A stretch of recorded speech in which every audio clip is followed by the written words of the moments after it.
Nous revoilà pour une deuxième vidéo. Nous allons découvrir à présent les lettres en attaché en arabe. Il faut savoir qu'en arabe, il n'y a pas de majuscule. Lorsque la lettre est en attaché, son écriture change selon sa position dans le mot. Il y a trois façons d'écrire une lettre: au début, au milieu et à la fin. À présent, nous allons découvrir la lettre alif. Alors, la lettre alif au début. Alors, il faut savoir que la lettre alif, c'est une lettre isolée. Cela signifie qu'on n'attache jamais la lettre alif après. Donc, il y a toujours un espace. C'est pour ça que après la lettre alif, il y a un espace. OK? Donc, on n'attache jamais. Donc, on peut la retrouver avec la hamza ou sans la hamza. À la fin et au milieu, donc on peut la retrouver isolée de cette façon-là. Au milieu. À la fin, on peut la retrouver aussi de cette façon-là. Et où on peut retrouver donc de cette façon-là au milieu et aussi à la fin. Donc, si on voit bien ici, là, il y a une attache. Ça veut dire que lorsque la lettre alif est avec les lettres en attaché, donc il y a une attache juste avant. Mais après, il y a un espace. Donc, on n'attache pas la lettre. OK? Alors, lorsque la lettre alif se trouve de cette façon-là, cela signifie qu'elle est avec des lettres isolées que nous allons voir prochainement. Donc, comme la lettre waw, la lettre ra, la lettre dha, etc. Alors, exemple. Alors, la lettre alif, donc au début. OK? La lettre alif à la fin. OK? Ici aussi, donc, elle est à la fin. Et ici, elle est au milieu. D'accord? Donc, je vais répéter. Donc, ça, c'est la lettre alif au début. Donc, à la fin, je peux retrouver à la fin de cette façon-là aussi. Et la lettre alif au milieu. Donc, on voit bien qu'il y a une attache avant. Donc, je peux attacher à une autre lettre, comme la lettre B ici. D'accord? Mais après, il y a toujours un espace. On voit bien qu'il y a toujours des espaces après la lettre alif. À présent, nous allons voir la lettre B en attaché. Alors, normalement, la lettre B, si on voit bien la lettre initiale, c'est de cette façon-là. Alors, ce que j'ai fait, donc, qu'est-ce qu'on fait lorsqu'on écrit au début? On enlève donc cette attache. Donc, au début, on la retrouve de cette façon-là. Au milieu, donc, comme elle est attachée à une autre lettre, alors il y a cette attache. Et à la fin, on la retrouve, donc, on retrouve la lettre initiale. Toujours, on retrouve la lettre de l'alphabet à la fin. Alors, soit elle est en isolé, ça veut dire qu'avec les lettres en isolé comme la lettre alif, la lettre waw, ra, et avec les autres lettres qui s'attachent. Alors, exemple, la lettre B au début, la lettre B au milieu et la lettre B à la fin du mot. Alors, maintenant, nous allons voir la lettre T en attaché. Alors, attention à ne pas se tromper entre la lettre T et la lettre B. Donc, la lettre B, il y a un point en bas et la lettre T, deux points en haut. Donc, c'est très important de comprendre qu'il faut faire attention aux points. C'est ça qui fait toute la différence. Donc, attention à ça. Donc, ici, c'est la lettre T, il y a deux points en haut. OK? Donc, la même chose. Donc, à la base, donc, la lettre T, c'est de cette façon-là. Donc, au début, donc, je l'efface. Au milieu, donc, il y a une attache. Alors, à la fin, par contre, il y a quatre T. OK?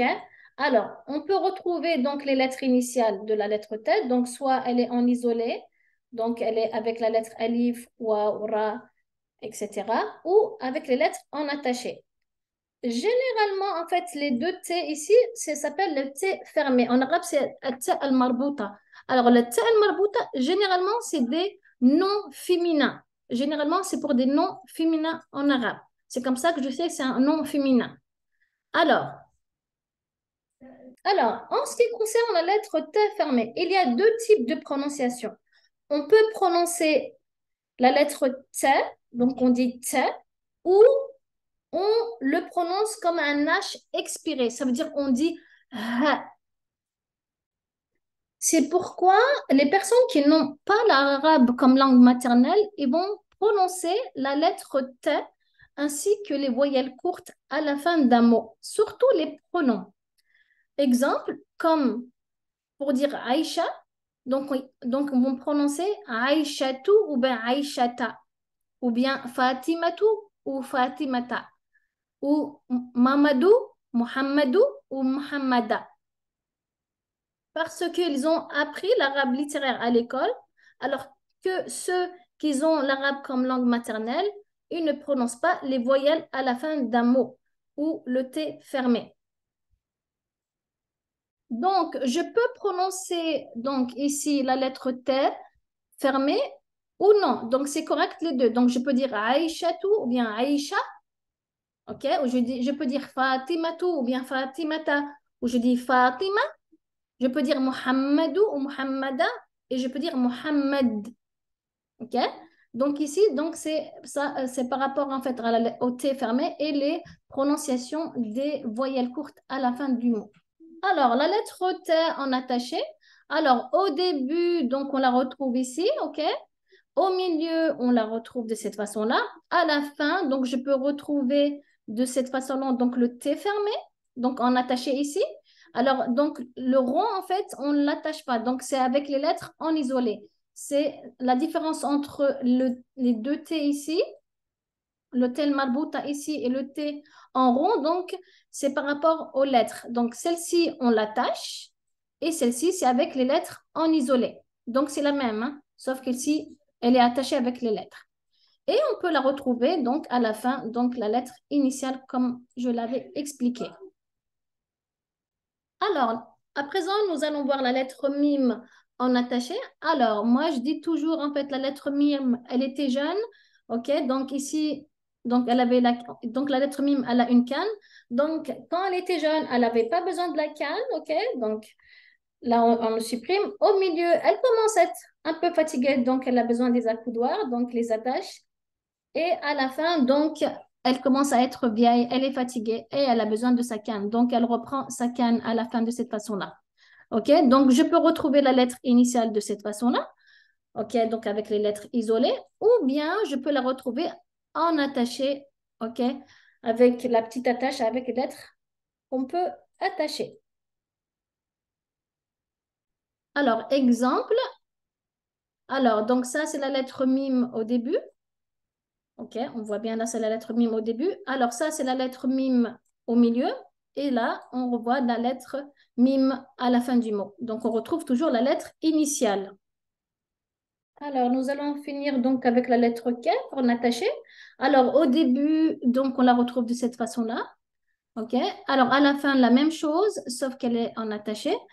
Et à la fin, on retrouve cette lettre. Alors, la hamza n'a aucun rôle ici.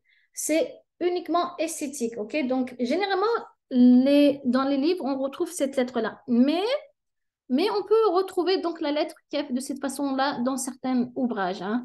Mais généralement, c'est celle-ci qu'on utilise à la fin du mot, ok? Alors, on peut la retrouver de cette façon en isolé ou bien en attaché. Donc, si elle est avec les lettres en attaché. Alors, la lettre Kef en attaché, donc là, c'est le début. Là, on la retrouve au milieu et là, on la retrouve à la fin du mot. À présent, nous allons lire certains mots en arabe. Kitaba, c'est kataba, kutubu, aktubu, kitabatu, kitab, maktabu, mukarramatu ou bien mukarrama. Et aussi ici, c'est kitab. On avait expliqué que je peux prononcer ou non, en fait. Donc, c'est la même chose. OK? Alors, ici, nous allons voir prochainement donc la voyelle longue. Mais comme j'ai écrit la lettre alif au milieu, il faut savoir que lorsqu'il y a la lettre alif au milieu, j'élève ma voix. OK? Donc, le rôle, donc lorsque la lettre alif est au milieu, donc je vais élever ma voix. Donc, je vais dire kitab. OK? Même ici, regardez ici, je dis kitabatu ou bien kitaba. OK? Donc, on va voir tout ça dans les prochaines leçons. Abi, bab, katama, taktimu, aktimu, abuki, ummuki, maktabuki, maktabatu ou bien maktaba, makatibu, katib, kitabuki, katibatu ou bien katiba, makkatu ou bien mekka. Vous pouvez retrouver des activités à la page 15 et 16. Nous venons de finir avec la deuxième leçon. N'hésitez surtout pas à partager la vidéo, à liker et à vous abonner. Et je vous retrouve dans une prochaine vidéo.